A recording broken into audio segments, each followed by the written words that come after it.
Well, I'd like to begin by welcoming you to the Gallery Saint Germain. It's run through the Paramount. It's an annex of the Paramount. We have funding for 2 years from the McKnight Foundation for this space to feature high caliber Minnesota artists, and we're very proud of this space and what we're able to do here. My name's Melissa, and I've had the pleasure of knowing Willicey for over 10 years now. Just an honor, quality, dedication to quality all the way around. Founding member of the Artists Guild of Central Minnesota, which I'm honored to be a part of. Several of our members are here tonight. So I've known Willicey to be one of the finest instructors, but also just a painter as well. It's an honor to have you here. So, thank you. Good evening, everyone. Thank you for being here. Where do I start? Chance. Chance.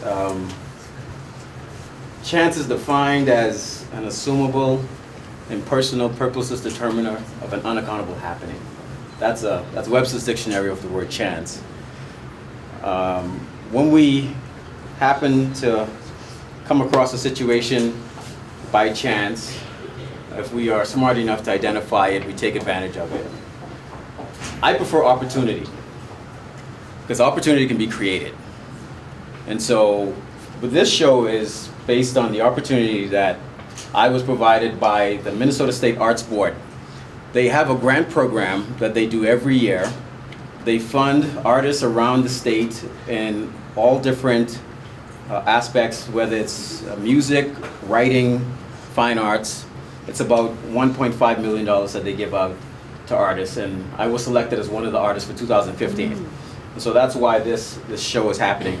What I propose to them is to do an exhibition that shows similarities between the Bahamas, where I grew up, and Minnesota.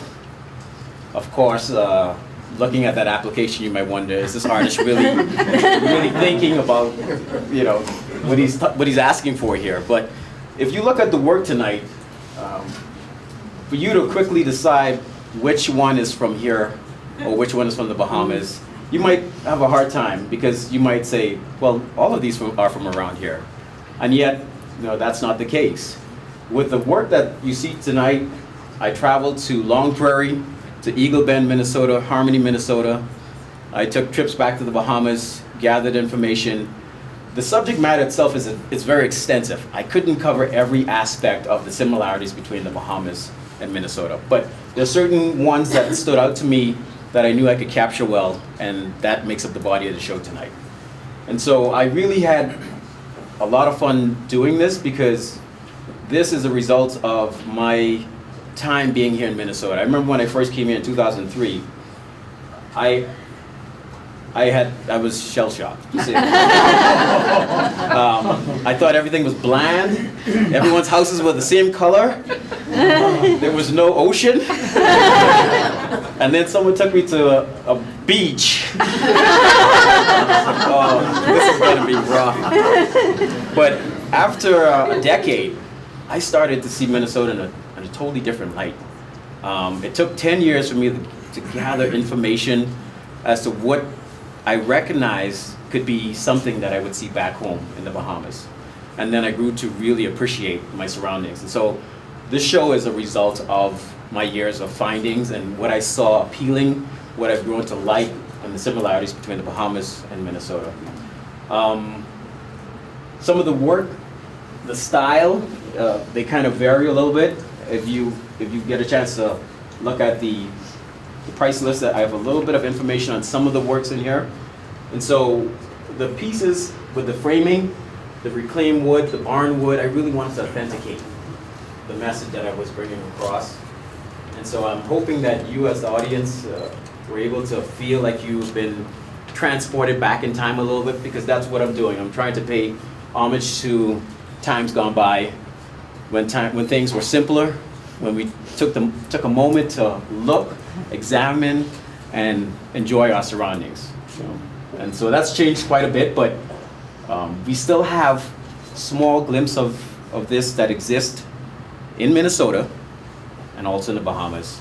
And this show is a combination of that. So I thank you for being here tonight, and if you have any questions at this time, I will take a few. Do you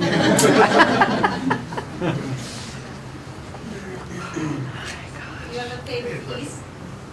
I knew that question was coming. I knew it was coming. No, I do not have a favorite piece. And I thought about that question because I said, okay, someone's going to ask me, do I have a favorite piece?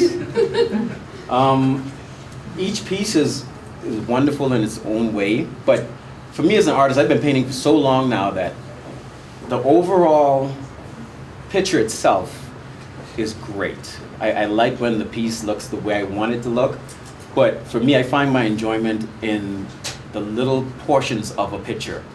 And so sometimes you would look at a painting and maybe it's a small wrinkle, or I did a painting some years ago and the guy had on a watch and you can see that it was 9 o'clock. Only the discerning person that looked close enough was able to tell that. And so that's what I like about pieces. I like for the viewer to find something that's small, minute, that they could enjoy because it's their reward for looking and paying attention. And so no, I don't have a favorite piece, but if you have a favorite piece. I do not. Okay. All right. Jim? Question, Willicey. So, what's your method as far as you try to paint on site? Do you take notes on site? Do you photograph, or are these really assemblies of different views into one picture? Yeah, the images are mainly from photographs, but like I mentioned, I did some extensive traveling to gather information on this. And so my friend here, Jim McAllister from television, did a fantastic job on putting together a small video documenting the process. And so I have that on my webpage and also on my Facebook page. But it's a matter of me going to these places and authenticating exactly what it is that I'm going to paint. Making sure that this is what I saw. So not just I look in a book, oh, this looks kind of cool, and I draw from that. No, I actually saw a lot of these people doing these things and interacting with them. And so the information that's gathered and painted is from my interaction with the subjects. I saw one more hand. All right. I would love to hear your lack of background space in the pieces here with the white backgrounds. Yeah, those pieces, you know, there's an artist family from the Bahamas. They are like the masters of painting people. And one of the things they like to do is simplify the background. Sometimes that's a hard thing for an artist to decide to do, whether to add a lot of stuff in the background or whether to make it just about the subject. And for these pieces, I thought it would be great for me to just simplify the background so that the viewer can focus on the subjects. I think there's enough light, contrast, and color that you don't need anything else going on in the background. And so I did the first piece with the boy shoveling. It's called Unearthing the Future. And it worked so well, I decided to do the second piece that complements it. On this piece, and then the one that's on the opposite, the background, is that a special sort of canvas that you're working on, or how you get that that color, that sort of sandy color? Well, first of all, let me say I am very intrigued that people like the Brunei pieces. And so that's what it's called. They're called Brunei Dreams. Brunei is similar to Versailles. It's working in brown tones. And so these pieces are done on pine. And it's actually cupboards. Huh. Okay, sure. Cupboard doors, right? Yeah, cupboard doors, actually. Yeah. And so it's all one piece. There's no attached pieces to it. It's all one. And so I saw it, and I liked how it had an elevated surface. And so I did a coating on the front, a clear coating, creating a toothy surface for the paint to adhere to, and then I just stained the sides. The pieces are done in a monochromatic style because, as I mentioned to a few people who had asked already, I wanted to convey the thought of a dream-like reality. Sometimes you have a thought of something, an experience in life. When you first have it, it's real bright, it's vibrant, and as time goes on, it kind of fades a little bit. It never leaves you, but it's not as vibrant as it used to be, but you still remember it. And so that's what these pieces are all about. Brunei Dreams, kind of like a hazy thought in the past. Okay. Well, cool. Okay, I need something to drink. Thank you very much for coming, guys.